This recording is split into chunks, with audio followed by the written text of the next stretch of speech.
Mana yangilik, yine yangilik. Türkül tumanımızda acayip yangilik. Türkül tumanımız E180 yolu. Yani E180 trassası yollar çıraylı kılıp Türkül dursu. İçler çıraylı kılıp əsfət bolup gətir. İnşallah. Gəp vuruşun günəz. Maşallah. Belə dım yaman bu vətədi. İşlər səl mal bazara barınca dım yaman bu vətədi axvalı yollarını. Yine. Çıraylı kılıp əsfət bolup gətir. Xuda xalasa. Acayip. Xo'p, yine bir svetofordan başlatdılar. Karakanbay gitəvərsi svetofor. Xo'p, şuradan ucu başlayıb yine çay bolup əsfət bolup gətir. Xuda xalasa.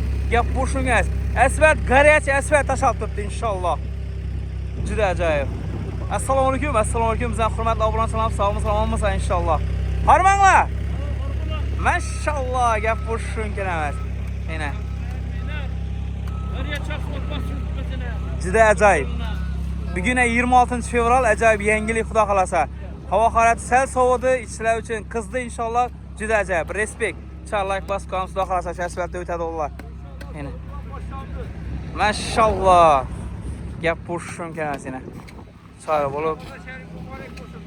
Maşallah yine ağlarımız Ramazan ayı bilan həmmə Rozat Allah'ını, həmmə xalqını təbrikləb durdular inşallah. Həmə Ramazan ayı, Ramazan günləri mübarək bula versin inşallah.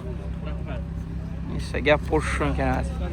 Yine qərəç əsvət taşalıb var. Yandan o saqqı sərtib yatmalı ya. Yine həmmə işçilərin çürük yine.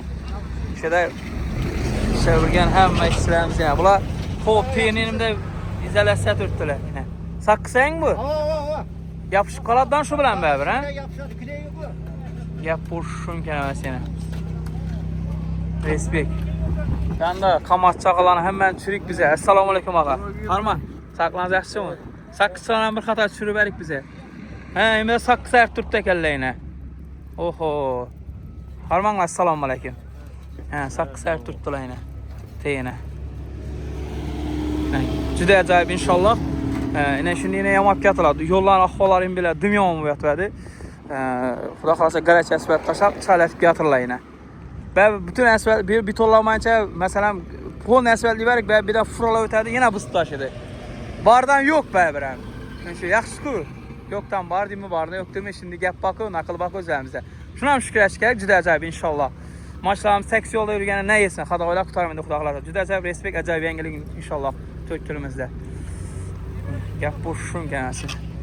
Maşallah. Cüdə acayip inşallah. Türkül dursu işler yoktu. Xuda xalasa.